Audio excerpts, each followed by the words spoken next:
What's up, everyone? Welcome to the Non-Applicable Podcast Sports Talk Edition. I am Chubbs. Sports. Talking sports. Oh, yeah, I'm one take. Um, Sports. A lot of stuff to Well, yeah, cover wait. today. While you're here, Oh, yeah, before I forget, which I already did, like, share, subscribe. Also, check us out on Facebook, facebook.com/na.podcast919, Twitter and Instagram at na.podcast919. if you're listening, not paying attention to the screen, you can go back and it will be on the screen, or I might just leave it here the whole time. I don't know. I do what I want. Moving on. So now that that's out of the way, and I forgot, Yeah. I usually do. Stuff happens. Not a whole lot necessarily in each individual sport, but we do have quite a bit to talk about today. There's probably a bunch, but a lot we just don't care about. That's true. That's true. Like your face. We will, pun intended, kick it off with the NFL. See what I did there? Gavin Escobar, formerly of the Cowboys. I'd say our Cowboys, but we obviously Not the don't drug dealer own from them. back in the day. Signs a 1-year deal with the Kansas City Chiefs. Good for him. I really was excited to see him maybe take over for Jason Witten I think eventually. excited's too strong. Well, I was cool with it. I was excited. I'm gonna keep I it. said earlier before we started recording, I feel like him tearing his Achilles at the end of the season last season was, pun intended, his Achilles heel because he didn't get to do too many OTAs, or I don't think he got to do any, Right. and he wasn't active, so he was kind of worked around, and then when he was back, he was kind of trying to work through the aches and Yeah, being rusty and stuff. I think he'll be okay as a backup again. I don't know why. If you're gonna be a backup, you might as well just stay on your team. yeah, well, Nah, he's he's going to gonna go back back up up. another good tight end, so. Yeah. Whatever. Good for him. We still have Rico Gathers, who I'm excited. I will use that word again. Rico. You gotta say Um, his name like that, or it's not right. I'm not gonna. Rico. I'm not gonna do Gathers. that. No, you gotta do it. He's gonna be a good player, I think. Rico? Yeah. Yeah, he's from what I've seen, he's got the mentality, and I was saying obviously before we started is that you can tell that he played basketball because of his footwork, Right. and it's actually in the preseason games he played, you could tell that it kind of helped him get in positions where like he didn't get the jump on the ball because he's getting back into football mode, and it's obviously reflexes are a little bit different to reacting to the ball being hiked. Mm-hmm. Where his footwork actually saved him to get in front of people, where other people would have been like, crap. Right. Yeah. I mean, it'll be beneficial for him in blocking schemes, and Yeah. I feel like as a tight end, you should also know how to block. Oh, yeah. Uh, I don't care what anyone says. Oh, it's a new league. You should still, if you're a tight end, especially the size of tight ends, you should be able to block. Yes. Shout out to Jimmy Graham in Seattle, who can't block anything. Couldn't block a paper towel if it was thrown at him. He'd probably screaming around. Another big signing, not really big signing, Chris Long, who we had mentioned before. Huge. We wanted to come to Dallas because he was supposed to in the first place. He ends up signing with Philly. I don't really want to give them much airtime. That's all they're getting. Die, Eagle, die. Um, Wait, that's not their saying? it should be. There's a slew of free agents still left. You just went, Um, you just went hella white on us. A slew. Yeah, I do that from time to time. Dang. Can't help it. I'll break it up with some stupid There's stuff. a handful that I would like to see at least visit the Cowboys because I think they would be helpful. We've But lost. then again, it's Dallas and free Right. agency. They just let people go opposed to bringing them in. Right, they won't do anything. You don't want to win through the draft, which you're supposed to, but also helps to bring in people. We have lost quite a bit in free agency this year. LeGarrette Blount, obviously we don't need a running back. I mean, I would rather have him back up than what's his name? I like DMC. Yeah, what's his name? DMC? Darren McFadden. I was going to let you get there. I was going to see if you were going to fight it. We might have been here all day. That would have been bad. I would like to see LeGarrette Blount instead of Darren McFadden, but I also think LeGarrette Blount's a starter, and it wouldn't Yeah. be fair to him to. And I like McFadden. I know he has had his injury issues, but since he's been in Dallas when he's needed to go and has been able to go, he's been good. Another New England player, Michael Floyd, formerly of the Oh, the wide Cardinals. receiver. Yeah. He's oh yeah, he right? Yes. Right. Nailed it. Nailed it. So his contract was already expiring when they got him from Correct. Cleveland. He's a Or bit of a Cleveland, drunkard. from Arizona, right? I Yeah. don't know why I said Cleveland. He's a bit of a drunkard. He's talented. Yeah. So I'd like to. There aren't very many players I wish to see fail. Johnny Manziel. Michael Floyd is one I want to see do well. I'm shaking my head like people can see it. That's really all there is to that. Anquan Bolden of Detroit. I thought he was retiring. I don't know. He might be. I'm probably thinking about somebody else, another wide receiver that came back last year. I like Anquan, even though I can probably run faster than he can. He's got the skills though, son. Yes, he would be. I would rather get rid of Terrence Williams than take Anquan Bolden. Having a good day here, people. If Terrence Williams could learn to catch with his friggin' hands opposed to trying to pin it on his chest every damn time. And get out of bounds. Victor Cruz from the Giants. Nobody signed him? No. Are you sure? Yeah. Huh. He's had too many leg injuries. Yeah, but he's also at the point of his career where a team like, or obviously we're going to say Dallas because that's our team and we know it inside and out. Like, I feel like he could pick his places better on a team that has somebody like, Dez, where Cruz wouldn't have to be an every down target. You know what I mean? Yeah, maybe. He could sneak in there and kind of bide his time and kind of re-energize his legs because he wouldn't have to put in as much work. That's true. That might benefit him. He'll Nick probably end up in Green Bay. Sorry, what? He'll probably end up in Green Bay. Probably. I don't care. They have Jordy Nelson, and I don't like him For no apparent reason except for Madden. for no other reason than the fact that whenever I play Madden, he destroys me.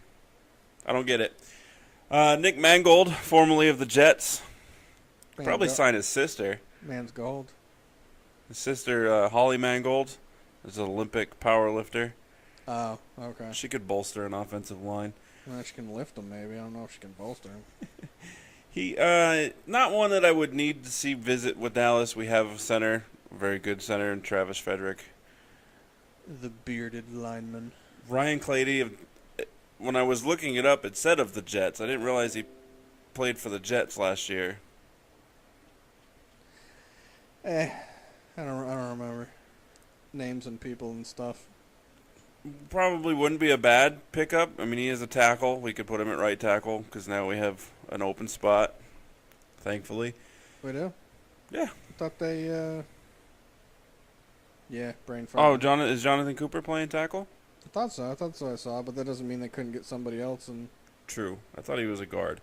Jahari Evans, formerly of New Orleans, big body. But he's also a guard. Unless we move Collins out to tackle, and then we could put... I just want to see Lyle Collins out there pancaking people. I do too. Trent Cole, defensive end from Philly. We could certainly use a pass rush. Sure could.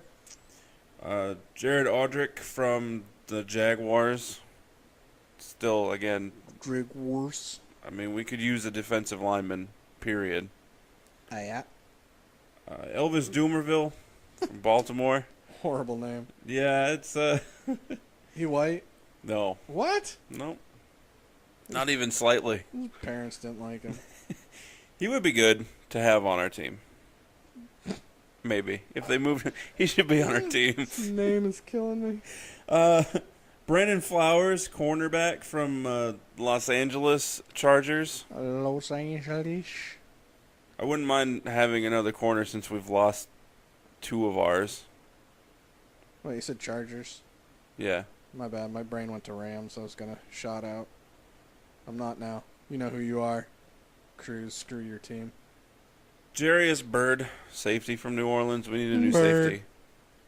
safety. He's decent, and we need a new safety. We need a lot on the defensive end. That's really all I have for the NFL today. Yeah, I'm no help. My brain's all mush. I think probably next week we'll dive into the draft, seeing as how it takes place starting this month, at the end of this month. Well, So be on the lookout for that. Moving on, next major sport that we're going to cover today, Major League Baseball, which we haven't done any.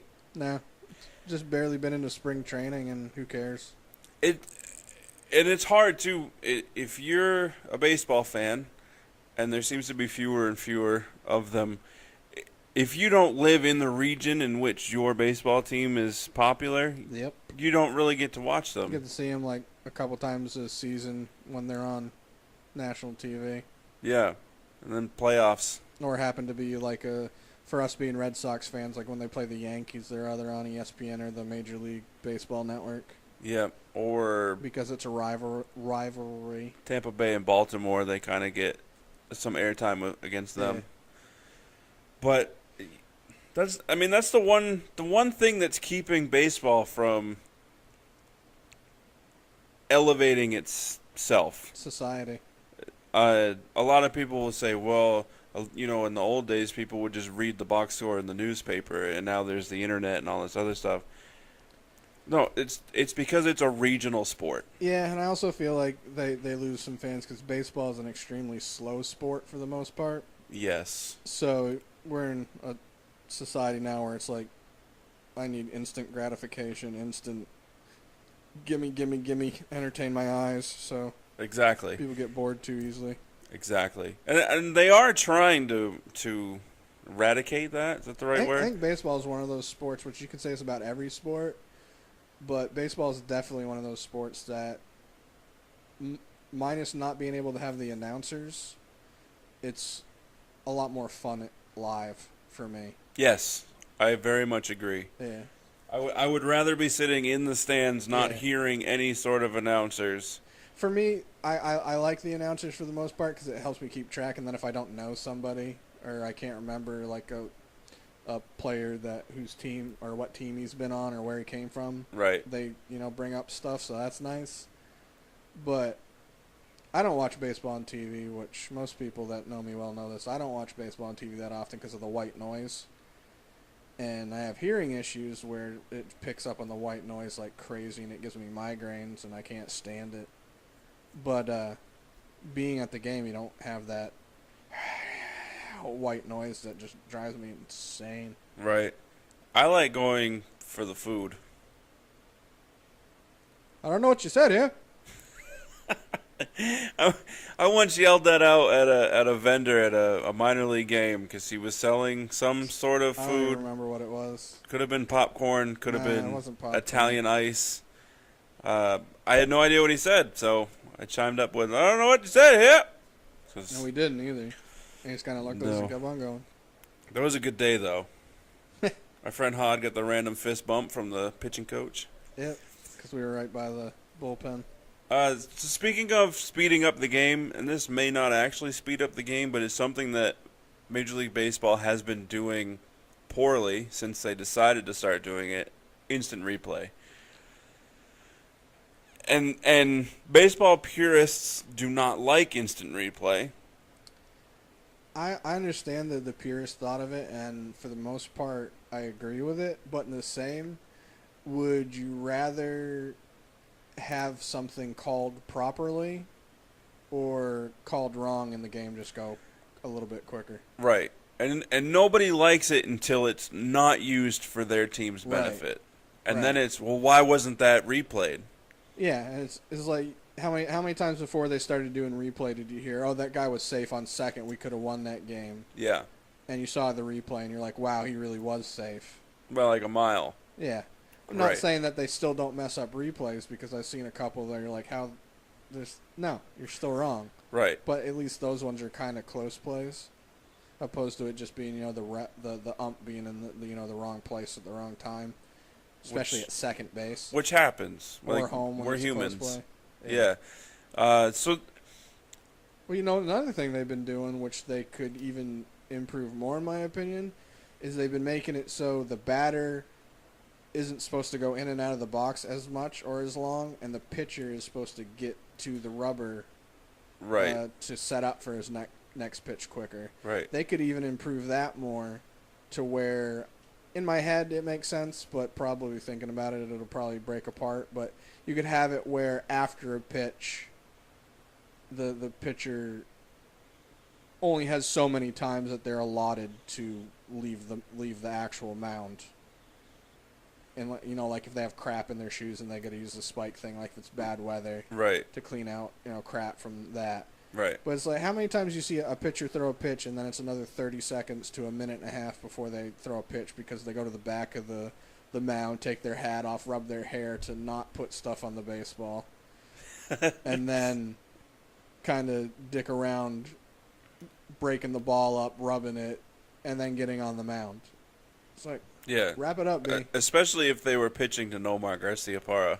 Because he would step out and do his gloves and everything. Both gloves, kick his feet, hit his bat, Now, do a salsa. I'm probably wrong on this, and I Probably. apologize. Instant So- replay is used solely for home runs and being called safe or out. I thought that didn't they change it for either the playoffs or at least the World Series too, where they added more where it's being called out, home run foul balls, and like obviously plays at the plate. Possibly. I think it should be used for home runs, obviously, outs versus safe.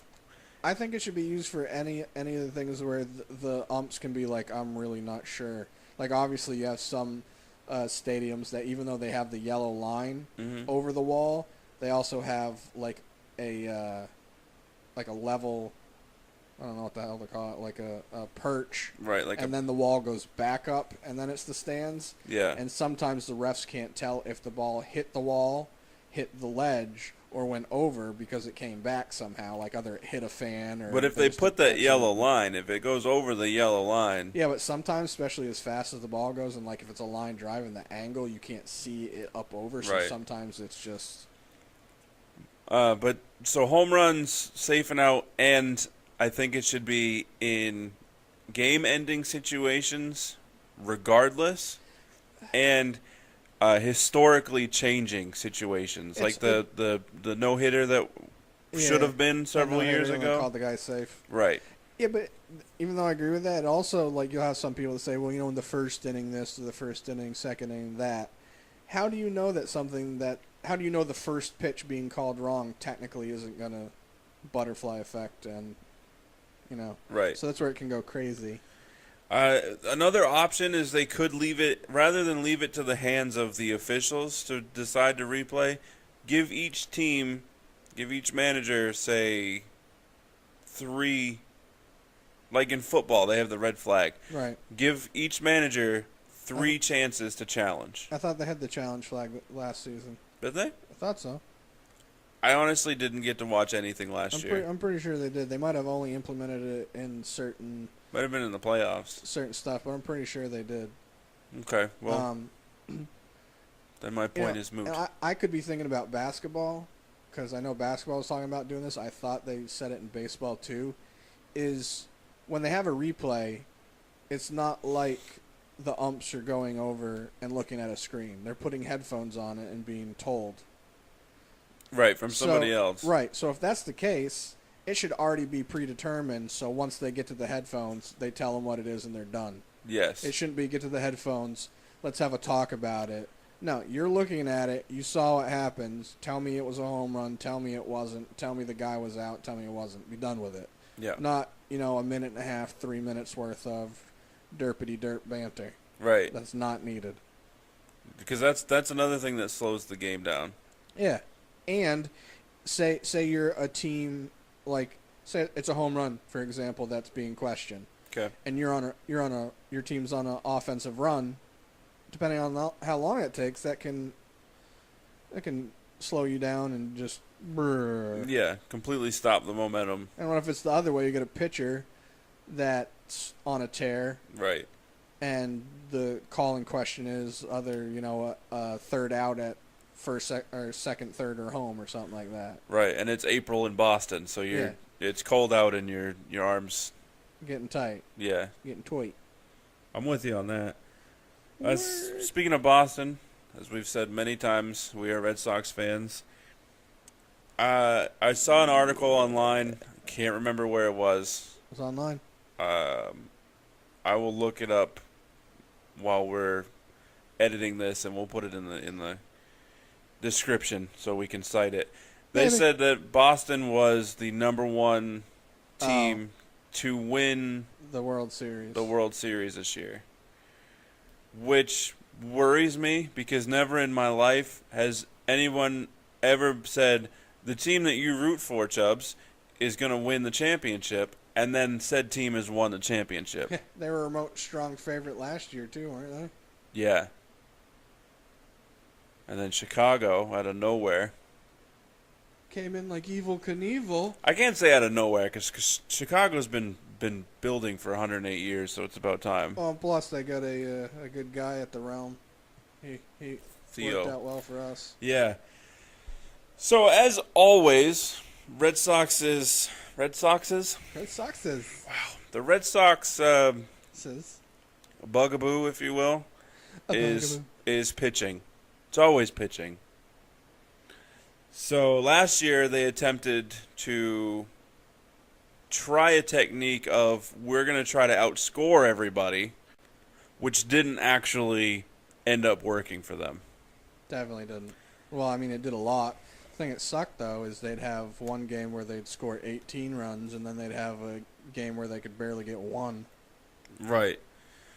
And also, by the way, to credit that website Chubbs was talking about, it was newarena.com for the Red Sox being the favorites to win this year. Donka. You got it, dude. So, last year, this is what bugged me most about last year. Is they said, we're willing to spend the money to get the pitching. Yeah, dude, I kept seeing articles where the owners and stuff were like, yeah, we don't care how much it costs, spend that money. Right. But they let Lester go to the Cubs, They thought he was washed up and then they Which I signed didn't. David Price, for way too much. who I think is washed up. I like him. I'm kind of glad they got him, but they definitely overpaid for him. Even though he did He did his average. he did end up.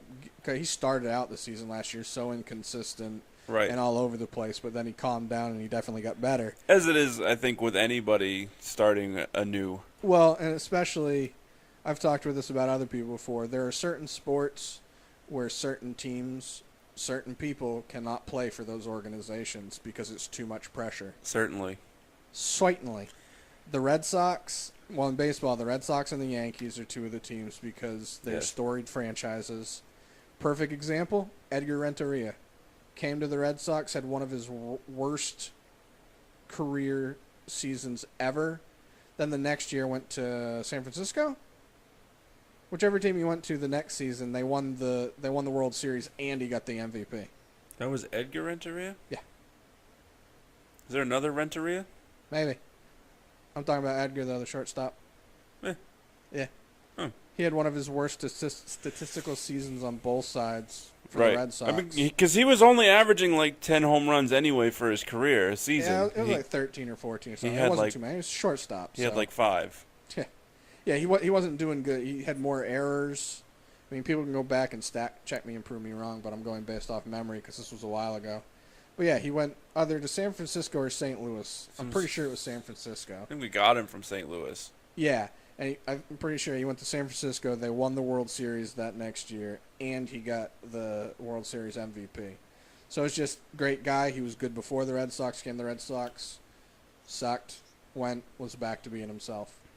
It happens to the Yankees. It happens to the Red Sox. And other Eric sports. Gagne was another example. Yeah. Outstanding closer in Major League Baseball. Got to the Red Sox, couldn't live up to it.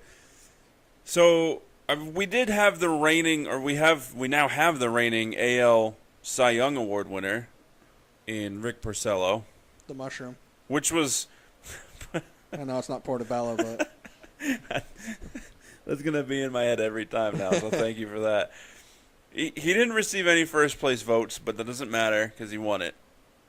yeah. So If you ain't first, you're first. we have him. Went out and got Chris Sale. I'm very happy. He's a little bit bipolar in the head. Is Not he? that I know where else bipolar could be, but he's not really like he's the one that with the White Sox, he refused to wear the throwback jerseys, and he like tore the sleeves apart and stuff. Good for him. Yeah, I didn't blame him. Because what were they made out of, like wool? Well, he didn't like the material, and he didn't like the sleeves. I guess they were like too tight or something like that, and he like freaked out. And he ended up not starting that game because he like, I want to say threw a tissy, but it wasn't one I didn't agree with. No, I don't disagree with that at all. It's like the NBA players when they like some of them don't like the sleeve jerseys, which I don't blame them because the length of the sleeves are weird and tight. right. I don't really. I'm Like not a fan of LeBron this. tore his all apart in the middle of a game because it was driving him nuts. I'm not a fan of the sleeve jerseys. No, not the ones they have in the NBA, especially when you're using your arms to raise above your head to shoot a ball. Right. Awkward. So, added Chris Sale. We still have David Price, although he's starting the season on the designated, Yeah, but he the doesn't need disabled surgery, list. which is good. They think that it's just he needs the rest from it because it's just sore tired. So hopefully he's not out Prior too from long. lifting up all that money they paid him. I know, right? And then number 4 on our pitching depth chart is Eduardo Rodriguez that I know nothing about. At least they got rid of Clay finally.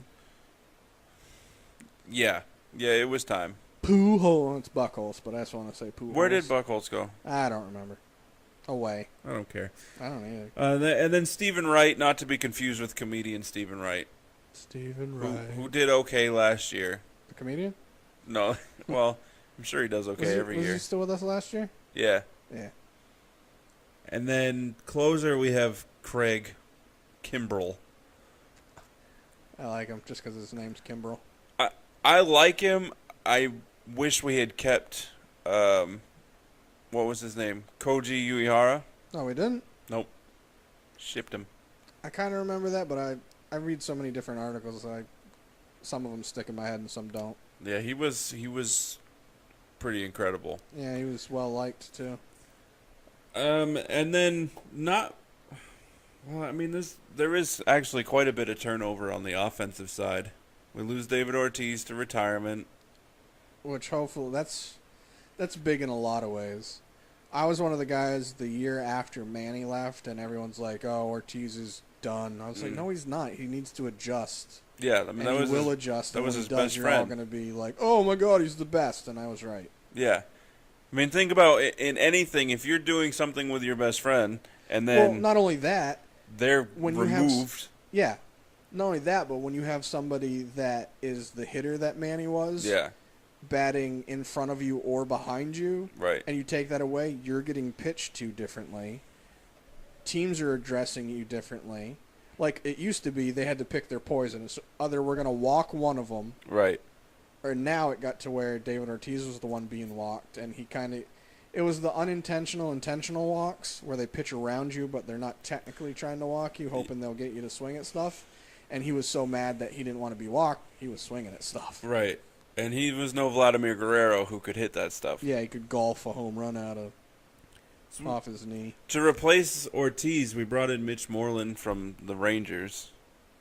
I don't know enough about him. I'm sorry. I know a little bit about him. I don't really remember. I could ask my Texas buddy, but you're an idiot. Yeah, that's right. You know you are, Sex. Spring training stats this year for him, he's had 44 at-bats, at least as of this article I'm reading from MLB.com. 44 at-bats. He's batting .341 with only 1 home run. Which is good. I have a hard time being impressed with spring training stats because you don't know who. I mean, we didn't watch him. We could look and be more in depth at it, but spring training. You don't know who he's taking pitches from. Right. I was saying before we started recording about, you never know which players are in spring training mode and they're just getting their reps in opposed to actually being in its baseball season mode. Yeah. Perfect example is when Papelbon was still with the Red Sox, when he was still good. Everyone would freak out every spring training because in spring training he sucked. Yeah. Because he wasn't in Terminator mode. He was in I'm just getting my reps in mode. And then people go, oh my God, he's lost it. We need to save her. Then he'd end up kicking butt because it was season and he flipped the switch. Mm-hmm. So with that being said, there's always the flip side of that where you have guys that have all these semi-decent stats in spring training. You don't know if they're going against a pitcher that's just getting their reps in or if it's a guy that's not even going to make the team. True. This is true. If he were to stay on pace with those stats, I would like to see him bat third and not fourth. Yeah. With apparent no home run power, I don't want you batting fourth. Right. And the other thing with what I just said, though, is you could also think of it as like somebody for him or anyone, they're getting their batting reps in, seeing their stats doing good, and it could also give them a false sense of bravado. So it could be a confidence booster that carries as well. So to further the point about Mitch Moreland, his 2016 stats in 460 at-bats, and again, this is according to MLB.com, 460 at-bats, he had 22 home runs and batted .233. 233, that's decent now, which I always joke where I find it funny that baseball is the only sport where if you do something good 30% of the time, it's thought of as awesome. Exactly. Because if anything else in your life you did good 30% of the time, right. If it's you're awful. If you're a field goal kicker kicking 30%, you're gone. If you're basketball and you're shooting 30% from anything, regularly, yeah, because everybody's got a bad day. yeah. Yeah, I'm with you on that one. Rounding out what? If you're at your job and you're only doing it right 30% of the time, yeah, you're out of here. You don't have a job. Yeah, exactly. In baseball, you do it 30%. They're like, dude, you pay him the big bucks. We're in the wrong business. And all right, too bad I can't swing a bat anymore. Rounding out the infield, still have the laser show, Dustin Pedroia at second base. D-pad. Xander Bogaerts at shortstop. I like Xander. I like the young talent that we have. You know what's funny? What? Is even though obviously I know how to spell Xander. Yeah. Because it's with an X. See. So when they say it's always X going to give it to you, but I'm like, no, it's Xander. I'm a fan of the young talent that we have that have Dude, that's always been come from the farm system. That's always been the big thing about the Red Sox is they're known for their farm system. Yeah. Because they get good prospects, they draft them, and they work them and they keep them for the most part. And it's showing now. It's like Bradley Jr. when he first came up. Saw a whole bunch of people like, oh, I don't like this guy. And just watching him, his demeanor, even like when he would strike out or mess up, just his demeanor and how he carried himself, I was like, I like this guy. He's going to be good. And last year he proved it. I saw Bradley Jr. before he came up. I went to Durham Bulls versus is it Pawtucket? Oh, that's right. I remember. And I saw Bradley Jr. and I said he's going to get called up sooner rather than later. Yeah. And he did. Yeah. He's pretty good. He was in was it just Mookie or was he as well in the MVP race last year? I don't remember. I want to say it was just Mookie. Either way, moving on from that, we got Bradley and Mookie. I feel defensively and cohesion-wise, we still have a really close-knit team. Yeah. Which I like. David Ortiz leaving takes away from that a little bit because he was like, the big brother dad of the locker room, but also the friend. But they're so close that... I mean, there's really only, and this is surprising, 2 or 3 different starters this year than last year. And usually it's they get the team together, they build up a rapport with each other, and then they blow them up. And then they start off slow because everybody's trying to get comfortable with each other again. Kung Fu Panda we had last year. He didn't play much. No, he ended up being out. He had shoulder surgery, didn't he? I believe so. Yeah, and he was out, and then they ended up keeping him out longer than he needed to be just because of how piss poor he was playing, and right. He's not exactly. He was out of shape. Yeah, he did good in the offseason this year though. He's lost a ton of weight. And then there's this Andrew Benintendi. I can't believe you don't do. I hope I'm saying that right. Yeah. Apparently he was there last year. I don't remember. Yeah, he came up. I don't remember what part of the season. I think he might have come up once or twice, but either way, he's one of those guys that has a good rapport with the whole team, and he works hard. Good hitter, good fielder. And Brock Holt is backup for like everybody. It's just I'm actually I think that should tell you how good Benintendi is, because Brock Holt's good and he's the backup. He's not though. I like Brock. Chris Young is the backup for Andrew Benintendi. No, I just meant in general. Oh, Brock could play left. Yeah, Brock could play everything but pitcher. I think he probably could pitch too. He's probably left-handed though when he pitches only. Yeah. Think about it. No? No. All right. I tried. Okay. So I have high hopes for the Red Sox this year since they did added a little bit to pitching, which was their downfall last year. So high hopes. I know from the games I saw last year and what I tried to keep track of on the interwebs is that they need some guys that if the starting pitcher is having a bad outing, which is going to happen in as many games as they play, they need a guy that can come in and cover more than 1 and 2 innings. Like if somebody's having a bad outing and they're going to be out in the 3rd or 4th inning, we need a guy that can come in consistently and pitch 3 or 4 more innings. Joe Kelly. One person. Yeah, that's about it. Yeah, that's what I'm saying. That seemed to be the issue last year. They didn't have in-between guys or the stretch guys for the 7th and 8th before the closer would come in, seemed to be. And this is also, like I said, speaking from minimal visual access since where we're located they're not on, so I could only see a little bit. Had to check out box score stuff and highlights. So I guess we'll see what happens. But I do have, unfortunately, high hopes for the Red Sox this year. It's a bold move. See how it works out for them. Moving on, next major sport. Cotton. NBA. Dodgeball reference quality. NBA, the big story right now, Huge. other than the Celtics being in first place in the East. What took us? It's not really a huge story. I just like to say it. Especially with a team compared to the other teams. Like, they're technically the Celtics are a team of no names. Right. We don't have Besides LeBron Isaiah. James. Yeah. Right. That Isaiah was their lone all-star this year. And he was a reserve. There's so many players we're hearing that doesn't necessarily bother me. I mean, Yeah, was Kyrie the starter over him? I think so. So I'm okay with it, but Yeah. So the big story is Russell Westbrook trying to go for a season average triple-double.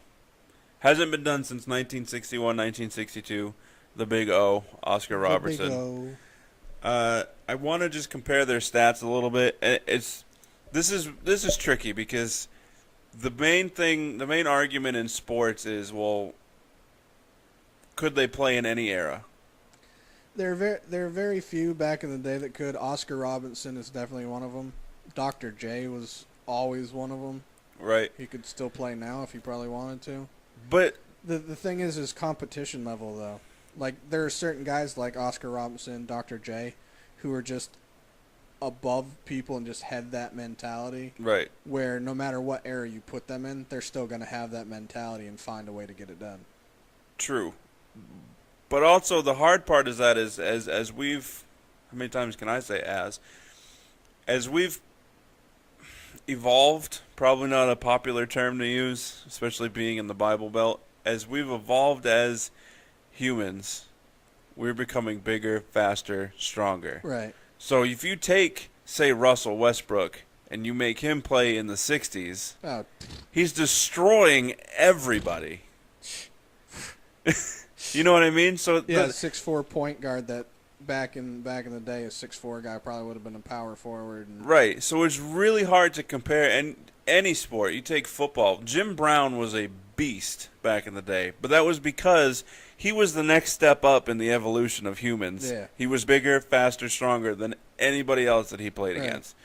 So it's really hard when people try to debate this. Well, you know what's funny about that? I was watching Tom Segura, the comedian. Yeah. I was watching his podcast he does with his wife, and they were talking about time travel. And he's like, you know what I'd do? He's like, I'd go back in time to, like, when basketball was just, he's like, I seen how they dribble out in front of them, didn't know what they're doing. I go back there with the skills I had when I played, go down there and be like, oh my God, what is this? He's like, I'd destroy them. Right. He's like, especially at my size, they're all like 5'7", 5'8", and I'm 6 feet and 230. He's like, I'm gonna house them. Exactly. So it's a hard thing to debate, but we're gonna talk about it. Tom Segura, shout out to Jeans. We're going to talk about it. So, Currently, Russell Westbrook, at the time of this recording, is 2 triple-doubles shy of tying Oscar Robertson's total for that for season. a season. So, Russell is currently playing 34.8 minutes a game Correct. versus Oscar's 44.3 minutes a game. Also shooting 2 more shots per game. Right, in less time. So Yeah. let's already break it down there. And in a shot clock era. And I'm not saying it's not impressive what Russell's doing. Oh, hell no. It's totally impressive. I'm not saying it's not, and I'm not saying that you need to compare him to LeBron James and Michael Jordan. No, see, that's the thing. Since it's sports, everyone wants to compare somebody to somebody. Right. But unless they're playing against each other every single game, which does not happen, Right. you can't compare it. So it is, and it slightly makes it a little bit more impressive since Russell is playing less minutes. Right. Uh, The points do. The rest, right. They were pretty. Russell's averaging 1 more point per game, 31.8, than Oscar did. in almost 2 more shots per game. Yes, he's also shooting at a 42.5% clip, where Oscar shot 47.8, so 48%. Also, in a time of no 3-pointers. Right. And I'm not 100% sure because my brain, like I said, is mush every day. I'm forgetting more and more stuff. But I'm pretty sure that the shot clock, they didn't have a shot clock until like the 80s, maybe late 70s. I don't remember them having a shot clock in the 60s. You're the So- NBA guy, so I'll go Yeah, with you. I don't remember it, but it doesn't mean that I'm right because, like I said, I'm losing information every day. So rebounds, Russell's averaging 10.6 a game. Oscar averaged 12.5. Right. Oscar was shorter, They're about the same, weren't they? but then so everybody else was shorter as well. Well, because Westbrook's 6'4", I Right. believe. He could be taller than that, but I don't think so. He might be. They kind of do that in sports where they They add or or subtract. subtract. Like Kevin Garnett refused to be called a 7-footer. Yeah, Oscar was 6'5". 6'5". Like Kevin Garnett refused to be called a 7-footer Right. because he didn't want to be in the stigma thought process of the center, even though standing next to Shaq, who's 6'1" or 7'1", 7'2", he's eye to eye with him. Right. No, I'm 6'11", bro. Right. And then assists, Russell's averaging 10.4 while Oscar averaged 11.4. Yeah, and they didn't keep track of, I don't believe they kept track of steals or turnovers for Oscar Robertson, so you can't really compare that as well. Right.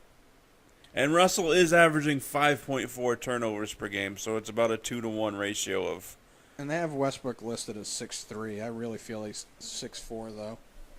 He's a big 6'3" by looking at him. Yeah. He's a big dude. I mean, I've played basketball the majority of my life. I've been around a lot of big people, and he looks like he'd be bigger than 6'3". But So, as I've said, as we've both said, this isn't to discredit what Russell is doing. oh, hell no. Because it's not an every year thing, and it's not like multiple No. people every year It's are doing like, it. all right, so LeBron's got double-digit triple-doubles this year. He's got like 13 or 16 or some crap like that. Okay. And then Harden's the next closest, I believe, to Westbrook, and I don't remember how many he had. I remember until I started talking about it. But either way, it'd be one thing if out of all the point guards or out of all the players in the NBA, there were 40 people that had triple-doubles, Right. and the next closest one to his 39, was it? 39. Yeah, 39 triple-doubles, like the next closest guy being like 35 or Right. 33. Right. Then it'd be like, all right, it's not that impressive. Right, because then, I mean, they'd both probably be Yeah. averaging triple-doubles for the season. Another thing we were talking about earlier before recording is one of the things, which this is also not a discredit because it's just part of how the game is played now, is that offensive schemes or defensive transition schemes into offense are different now. Like it used to be, your point guard would be at the top of the key, and then your centers and forwards would get the rebound, and you'd get the outlet. Right. Now, to make the game faster, especially with somebody like Westbrook, he plays a lot of the time close to the basket, and the centers and the forwards just let him get the rebound when they know there's not another player on the other team around, so he can get it and get the ball up quicker, and they can get up the floor quicker. So it makes transition quicker. Right. A lot of people try discrediting Westbrook like it's his fault or trying to say that the team is trying to pad his stats. No, that's just how teams that try to run fast breaks do it now. They've been doing it. You can go back as far as the 80s. You can see times where Magic Johnson's not a great comparison because he was, taller anyways. But there would be times where other guys could have got the rebound but saw Magic there and let him get it because he's the one they're going to be giving it to anyways. Right. So why not let the guy that's going to get it himself, and you can get up court and start the transition quicker. Agreed. So it's kind of a, I don't want to say it's a moot argument, but borderline. Like, I get what people are saying because they are letting him get rebounds. Mm-hmm. But the same, he's not the only one. LeBron, when he was the main ball handler for any team that he was on, including the Cleveland one now, they let him get a lot of rebounds until they started making it where they knew Kyrie was going to be running the offense. Now they let him get the rebounds. Right. It's just how it works.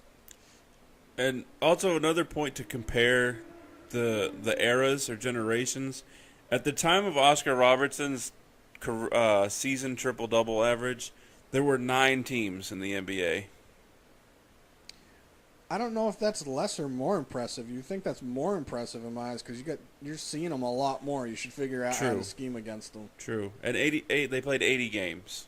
Yeah, and they play 82 now. And he only played, 79 in that 61, 62 season? That's a good question. I'm pretty sure it was under 80. So, sort of vaulting into the MVP conversation, using this as the platform, Oscar Robertson did not even win the MVP 61, 62? 61-62. I don't remember. You should know this one. It's not Lou Alcindor, was it? Nope. Wasn't Wilt. Nope. Who was the reason that Wilt? So Wilt Bill was Russell. Yeah. Well, that's wise. Ooh, Bill Russell was the man. Yeah. So, do we think Russell Westbrook is deserving of the MVP this year? I actually am not. I'm not a huge fan of season MVPs because I feel like it's especially nowadays it's hard because teams do things differently. You rest players now. Depending on the team and the score, you don't play players like the full fourth quarter. Stuff like that. Right. And MVP is just different. I haven't watched enough of OKC to know for a fact how well they do when he's not on the court. Mm-hmm. But a perfect example, I don't know the stats off the top of my head. If people are that curious, go look at how poorly Cleveland does when LeBron's not in the lineup. And that's with a team that everyone's saying, oh, LeBron keeps asking for more help, needs more help. Yet when he's not on the floor, they still suck and lose games. I mean, they're kind of struggling right now, but the last 2 weeks of the season, they'll get it together and it'll be fun.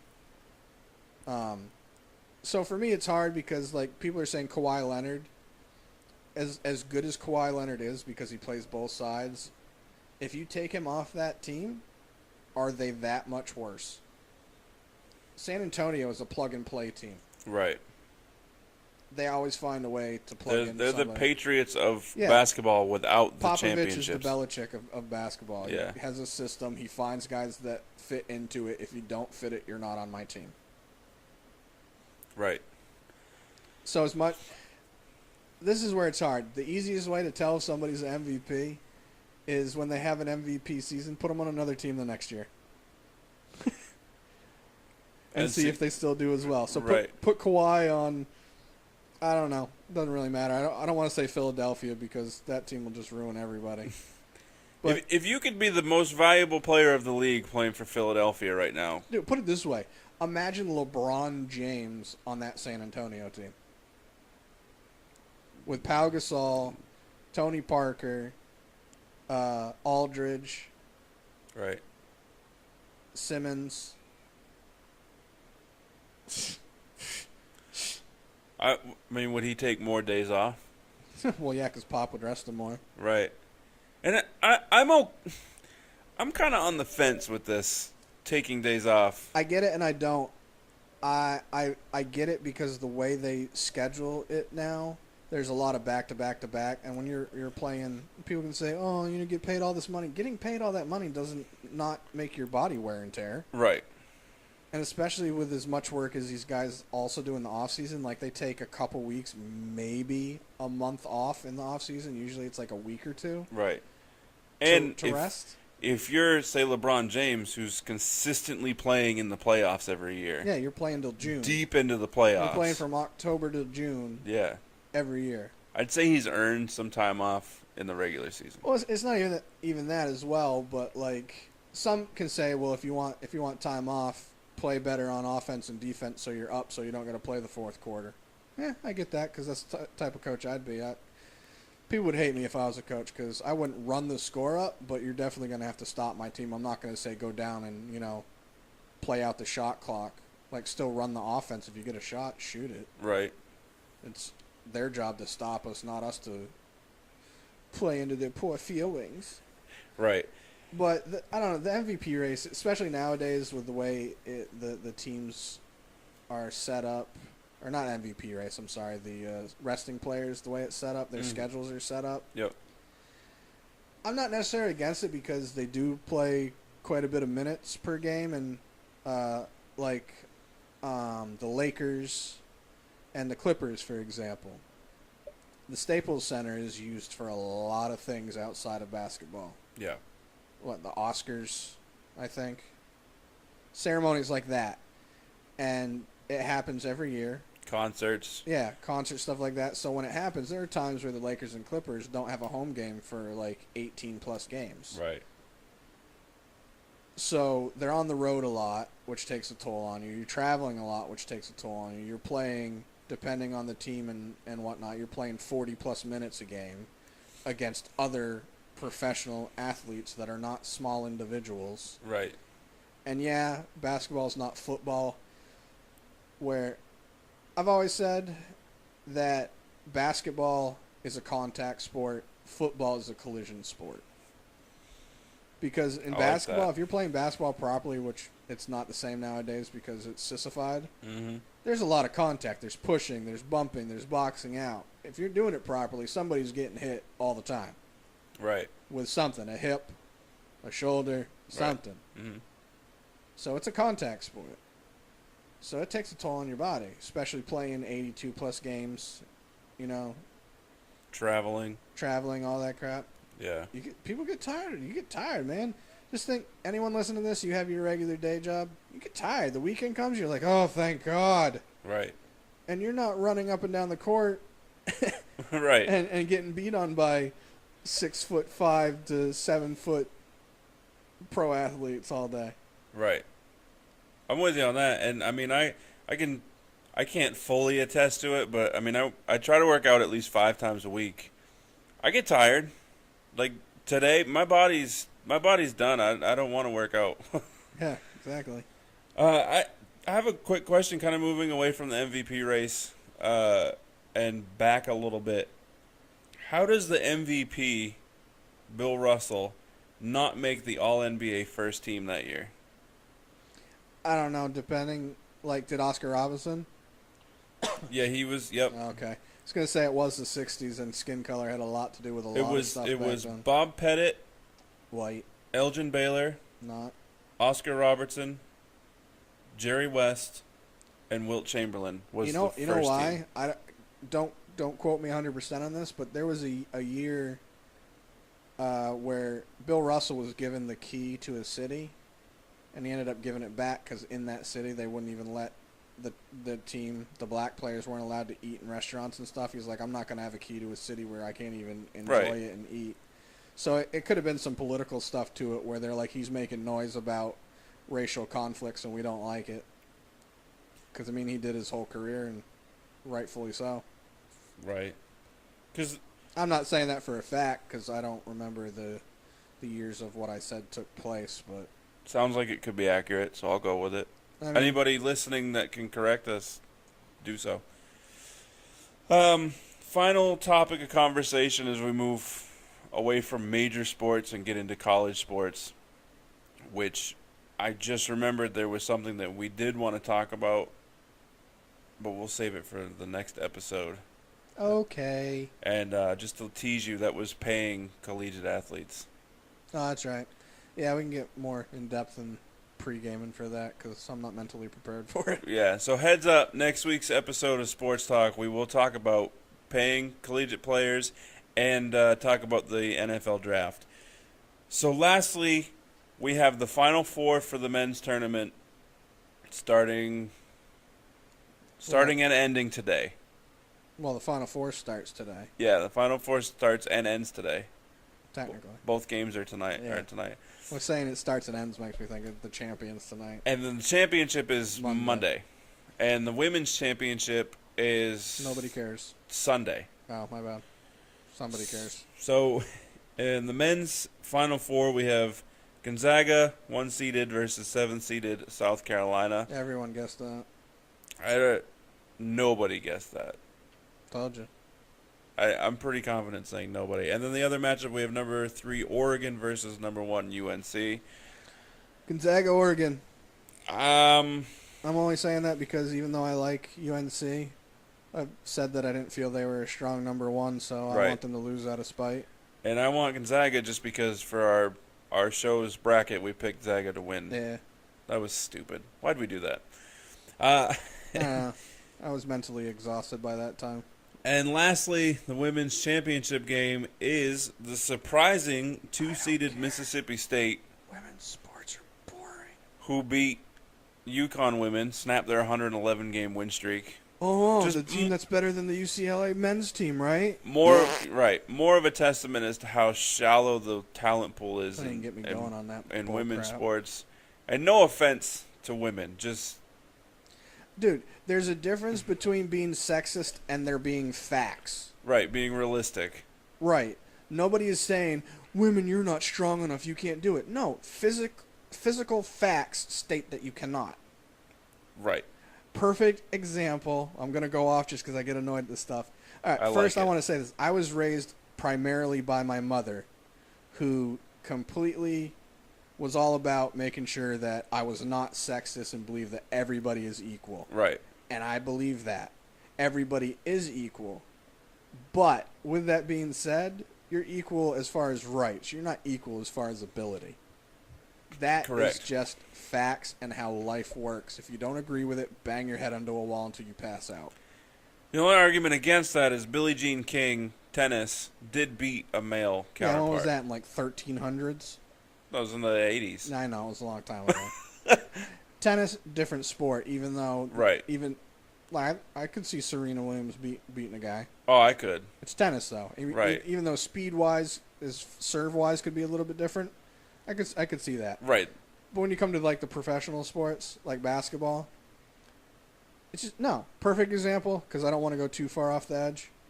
Is how Brittany Griner, whatever the hell her last name is, Right. Center said from that she was Baylor better Bears. than DeMarcus Cousins. At checkers.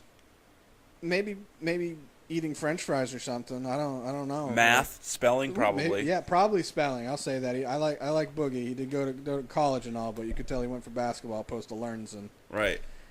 Perfect example, Gino Auriemma, UConn coach, even Yeah. said that he would bet his money and his house on a fair one-on-one to DeMarcus Cousins. And this is a guy that has spent his life coaching women's basketball and one of the best women's basketball team. Yeah. And even him is like, nah, bruh. You know what I want is when they said that, you know what they should have done? Is they should have set up an all-star thing. They should have had DeMarcus and her go one-on-one and game to 21, spot her 15 points. 20. I was going to say 18 just because I've played against... Don't spot her any because her argument is that Yeah, it's fair. in That's all right. in all fairness and equality, she could beat him one-on-one. I don't think she like really understands. Like she thinks just because she's the size that she is against women, that she could get around a 7-foot, 280-pound man. Right. Man. Right. Like, this dude works out. Not saying she don't, but we all know. Come on. Yeah, Come she on, was. She was what, 6, She's like Eight? 6'9", 6'10", something like that. I don't remember. 180 pounds, maybe Maybe. maybe 200. Yeah, I don't even remember. Either way, comparative wise, for example, you could take a woman and a man at the same age, same time born, put them through the same exact regimen and Mhm. workout and diet. Hmm. You're going to get to the point because of how different bone structure, or not bone structure, muscle structure is, Right. that the women are going to plateau. And even if they work out the same and do things the exact same, like, for example, have them do vertical jumping the same. Right. The man is going to be able to end up jumping higher, and the woman is just going to hit up and not be, even if they keep doing the same exact training. Right. It's just the way bodies work. It's not a knock. It's facts. Right. And another way to even look at it is take track and field. Take running. Mhm. Take the slowest man on an Olympic team Right. and have him race the fastest woman on an Olympic team. Yeah, and they both train for that. Right. Their entire, like, year round. I haven't looked at the numbers, and I'll go and look after this, but I'm pretty certain that the man is faster. Well, you could. It would be kind. You could take two people. Like, if you could find like a comparison of two people that you wanted to use, and you could see if they've been clocked at how fast, like, miles per hour they run. Find same height, same weight, size, or something like that. Well, men carry their weight differently. I know. I'm just trying to find a way for it to be an even comparison. I mean, you couldn't say Usain Bolt against, because Well, that's why I said the slowest man. he's 6'5" and runs really fast. Right. Like, for example, They run really I'm fast. 6'1", 280 pounds. My girlfriend, the infamous LB, is 4'11", Sweet deal. 100-something.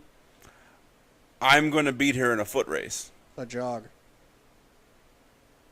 I shouldn't, because I'm huge, and she's not. Well, yeah, but that's where the height comes in, because if you guys were the same height, it might be a little bit different. We because have you're the taller. same length legs. I have short legs. You're still gonna take bigger strides than she does at your height compared to hers. She runs on her toes. You're supposed to. Well, it's funny to watch. Yeah, women run funny. So anyway, just to recap, and then we'll finish up. We both are taking Zaga and Oregon in the men's, and I'm going to take Mississippi State off of that huge win off of UConn.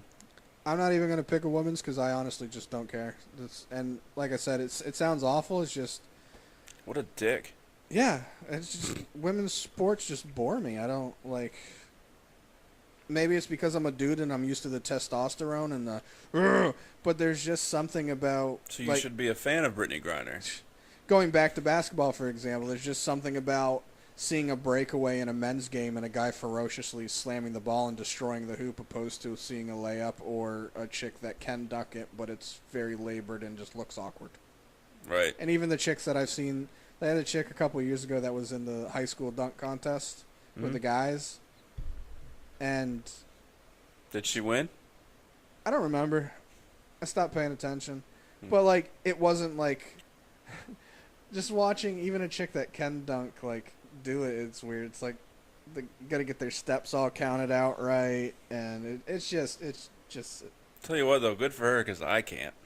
and she actually wasn't, if I remember correctly, it's not like she was Britney size. Like, she wasn't, I think she was like 6'3" or 4" or something like that. So That's fairly impressive. Well, all right.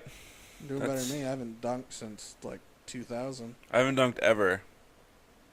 So take that up Yeah. your nose with a rubber hose. Showed you. So we'll wrap it up. Wrap it up, B. I'm Um, about to. while you're here, like, share, and subscribe. Cannot stress that enough. If you are new to listening to us, subscribe. Even if you don't like us, just subscribe. Preferably like us. Yeah, definitely like us. But if you don't, just subscribe and then tell your friends about us, and then just delete the email when it says we posted a new video. Just say, gotta be people. We cover sports, cover wrestling. We're gonna hopefully be covering video games and some more stuff depending on scheduling. We're working on it. We're fighting through the growing pains. Yeah, There's always a different issue every day, or the same issue that we can't figure out why it's happening. True. So, like, share, subscribe. Find us on Facebook, facebook.com/na.podcast919. Twitter and Instagram at na.podcast919.